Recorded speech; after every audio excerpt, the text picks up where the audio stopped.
Assalamualaikum warahmatullahi wabarakatuh. Saya Robiatul Nur Hasana dengan NIM 200340105106 Prodi Agribisnis dari Universitas Islam Jember. Saya akan menjelaskan tentang ketahanan pangan di saat pandemi COVID-19. Apa saja yang harus kita lakukan? Karena yang sudah banyak kita ketahui, dampak dari pandemi COVID-19 telah mengganggu berbagai aspek seperti kesehatan, sosial ekonomi, dan berbagai ragam aspek lainnya. Salah satu persoalan utama yang sedang ramai diperbincangkan publik mengenai dampak pandemi COVID adalah persoalan ketahanan pangan. Karena pangan adalah suatu tonggak utama dan kebutuhan masyarakat tidak hanya di Indonesia namun di seluruh dunia. Maka dari itu, pemenuhan kebutuhan pangan masyarakat selama masa pandemi perlu menjadi perhatian, khususnya dari banyak pihak, agar ketahanan pangan tetap terjaga.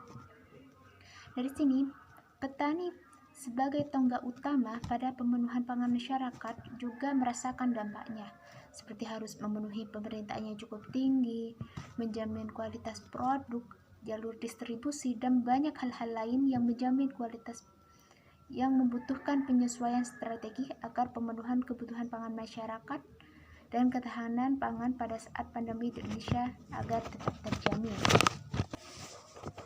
Adapun kebijakan pemerintah Indonesia dalam upaya memenuhi pangan nasional di masa pandemi, yang pertama, yaitu perubahan pola rantai pasok pangan.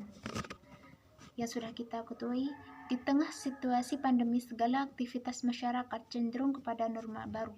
Dengan penerapan sosial berdampak pada proses produksi hingga konsumsi.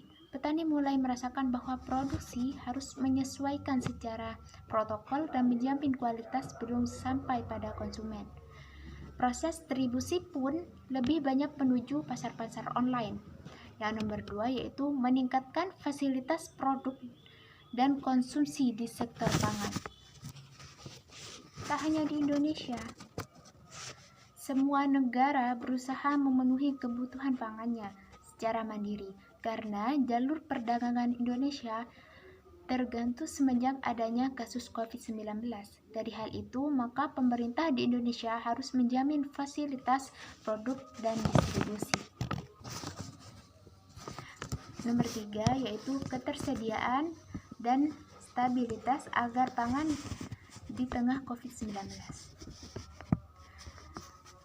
Yang mana dalam informasi harga pangan strategis nasional dengan menunjukkan peningkatan rata-rata harga beras 0,8% selama periode Januari sampai Maret 2020 yang lalu.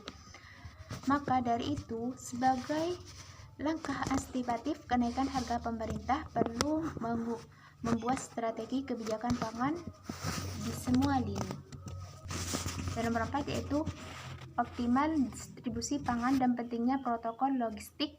Jalur distribusi logistik memiliki peran yang strategis di tengah pandemi virus ini, terutama dalam penanganan wabah dan memenuhi kebutuhan konsumsi dalam negeri khususnya terkait dengan pangan. Sekian dari saya. Assalamualaikum warahmatullahi wabarakatuh.